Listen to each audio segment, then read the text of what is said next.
NZFFFA Week 2 recap for the Alliance. I would like to welcome you all, especially to our newer members, our first-time members, to the league, to Week 2. We are just cracking into the season, and I hope you're enjoying it thus far. It has been a crazy, crazy wild ride for the season. We had a low-scoring Week 1, and I feel like Week 2 was it rebounded. We had quite a high-scoring Week 2. So before we crack into the recap for the Alliance, I thought I'd just address something on the chat here. So if you didn't have the context of the banter in the chat,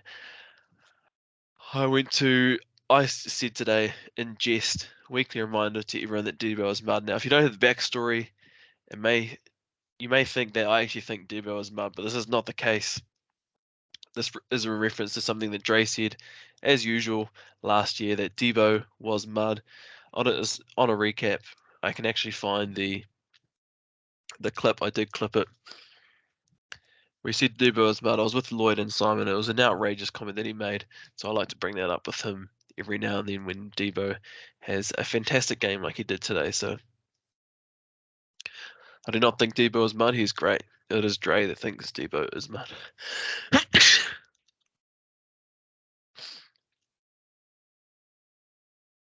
Excuse me. Alrighty, so we had the unfortunate start of Dan White. He still hasn't replaced JT in his lineup, so we need to find out what is happening there. But he still would have taken the L anyway, because Jalen Hurts scored 40 points. Jeez. Saquon with the big game, double touchdowns. Derrick Henry, big game.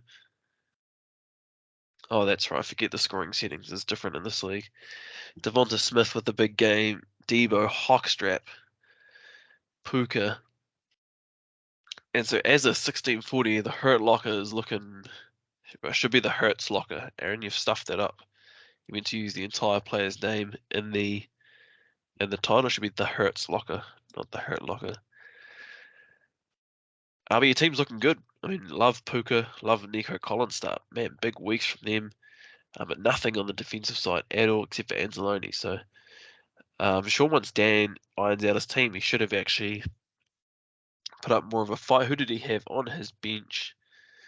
Kirk with 20 points. Probably should have started him, but yeah, not a lot. So all good. He probably would have lost anyway, so it doesn't matter. Although Aaron is looking good with Josh Reynolds and Jerome Ford and Eli Mitchell on the bench. Damian Harris, the touchdown vulture. Get rid of Leonard Fournette, Aaron. He's going to be no value to your team. That one's a free. A good one there. You're at 1-1. My ball Zacharias dash Ewan. Big win here over Nick's Knox. Let's have a look at Ewan's team. Scoring over 200 is massive. Lamar, Kyron Williams, Kenneth Walker. That is just a great stack there. I don't think we're going to see a lot of anything else just based off some math. St. Brown, Alave, Kevin Byer, Josh Sweat, Bosa, Chris Jones in his first game back. Love to see it. Who do you have on the bench? Tank Dell on the bench. He should be in your starting lineup, Ewan, going forward.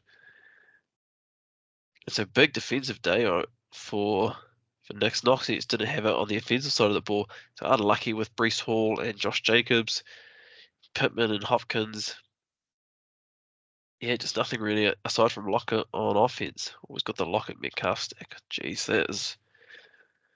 I would trade one of these guys away. And Nick, it's just hard to run both of these receivers because it's very unlikely both of them will have massive days. So you're going to be down in one and up in the other. So get rid of one. Both should have good trade value at the moment. Look at Fraser, who's 2-0. Christian McCaffrey. Wait, do you have CMC?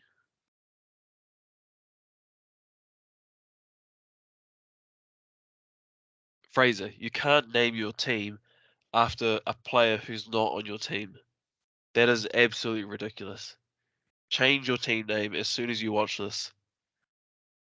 You cannot, this just sums so much up about you, Fraser. It's unbelievable. Change your name, that's ridiculous.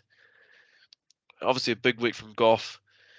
Big week from Brian Robinson. Javonte, somehow is not firing against Washington, but whatever. Adams, Mostert, Zach Moss, big weeks. Cam Akers, rip. Wake up at 5 a.m. Isaiah Franklin.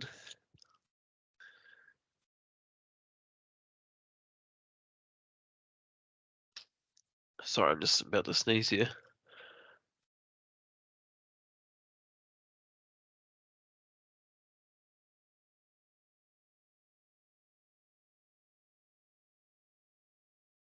Whoops, but what can you do about that?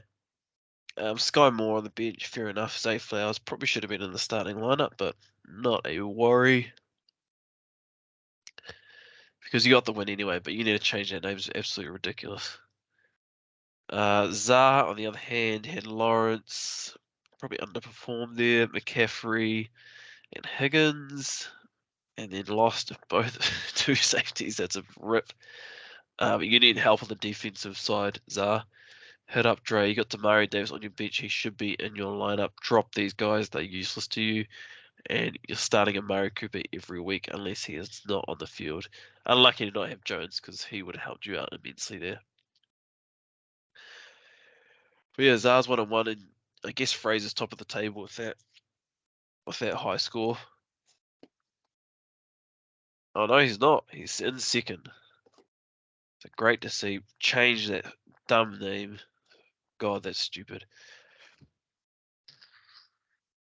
Jono 4747 with the big week 244. Unfortunately, he lost Nick Chubb also, but hey, at least he got the win. You take the 8 points from Nick Chubb and then you wish him on his merry way for helping your team out for 2 weeks. Rashad White, Garrett Wilson, Keenan Allen, Pollard, Laporta, love it. Big offense, Diablo on defense, and Deron Payne and Snead. What he's got on his bench, bro, you don't need 3 quarterbacks. Drop a quarterback. Jono, drop a quarterback versus 1 quarterback league. You barely even need 2. And if you got Herbert, you don't even need to carry either of these guys because you're starting Herbert every week, regardless. You're never starting Purdy. You may start, but very rarely trade one of them. He's got Warren on the bench. Warren for 66 receiving yards. Wild. On the other side, without Eckler and his start, got Dak Prescott. So he had some good players on defense. A lot of players in the double digits there, but the offense was a bit lacking. Zay Jones 0. Sutton has been a disappointment this season. Traylon Burks, ETN had a down game, and Savon Ahmed. So a bit lucky there, Scarecrows.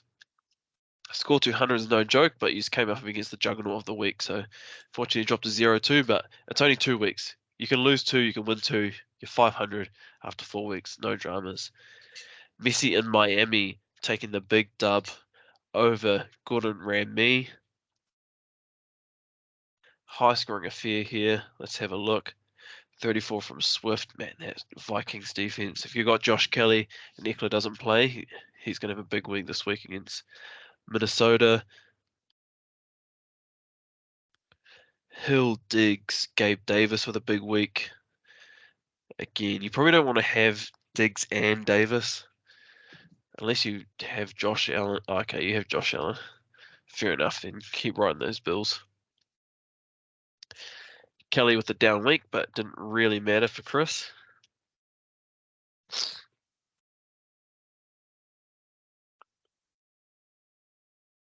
Bates, who Sylvan traded for, who's literally just a guy, like 10 tackles that week through. This is what happens with most defensive backs. There's no point in trading for them because you can pick anyone up like him up off waivers. Excuse me, I'm just going to blow.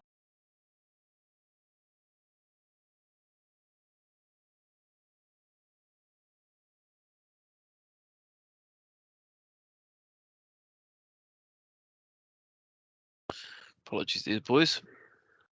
Need to have some water. Quiddy Pay, Danielle Hunter with the big 3 sacks on defense. I love to see Kirk Cousins on the bench. That's painful. Already holding Kareem Hunt. wasteful, but you're lucky Chubb got injured because now that's going to come in handy. So Hollywood Brown with the touchdown, Edison with the big touchdown, Dalvin Cook with the negative points. How good. Dre, you got them for $2 at least. Mike Evans with the big game, we love it. Joe Burrow. So at least you have this week Kirk Cousins to start if Joe Burrow doesn't play. So that's nice. So Messi and Miami's 2-0, leading the pack. And lastly, we have James Winston's Crab Shack. 50 points from DJ, unreal. Bijan, the GOAT. Robinson, he looks so good. If you haven't watched any Falcons games, Bijan looks amazing. So elusive. It's good that these backs are still coming through because I feel like they're getting less and less. Yeah, incredible stuff. Ridley had a down week, but London came through, Waller came through. Ayuk is injured, and James Cook with the big volume game. Fred Warner nearly hitting the 20. Devondre Campbell, Logan Wilson, and Hassan Reddick. That's a real shame for him, but Quay Walker made up for it. And who do we have on the bench? You've got Thielen on the bench. But Drain is looking solid here. And on the other bench, we have not a lot. Donald with half a point, but man, I feel like in every league, someone has Watt and Parsons.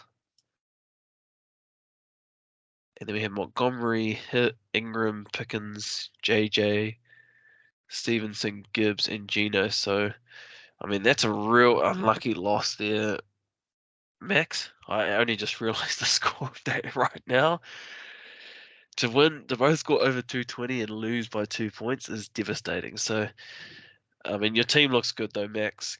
Keep playing the starters. Don't worry about this week. Drain's got a good team.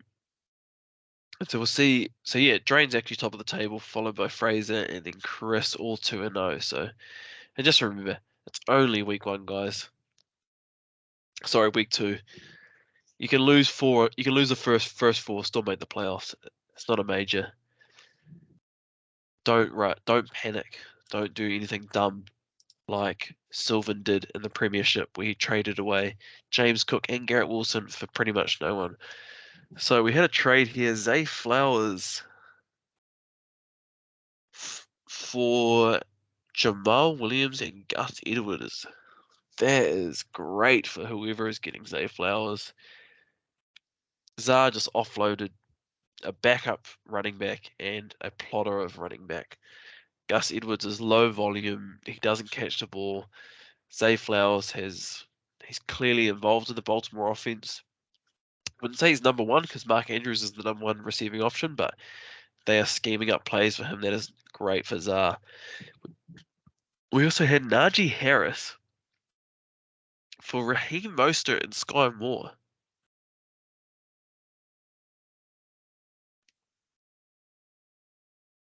That is a really difficult one because on paper, that is a massive win for who's getting Harris. And it still is a big win because Jeff Wilson's coming back. A-Shane is still there. Mostert always gets injured every year. In fact, let's just have a quick look and see how many. Oh, we can't look. Damn it. Oh, can we go Messi in Miami? No. Mostert gets injured every year. So I like it for who's ever receiving Harris. Harris just looks so trash. The whole Steelers offense looks trash, except for when Pickens gets a big runaway touchdown. With Sky Moore, it's nothing. He's just a random guy. It's pretty much just Harris. So yeah, I mean, you're winning if you get Harris, but no one's excited about that. Let's have a look at waivers. Mims for 40, big overspend there, but whatever. It is the Alliance 15 on Jaden Reed. That is pretty solid, actually. You take that. Breeder for 6, lovely. It's a great $6 pickup.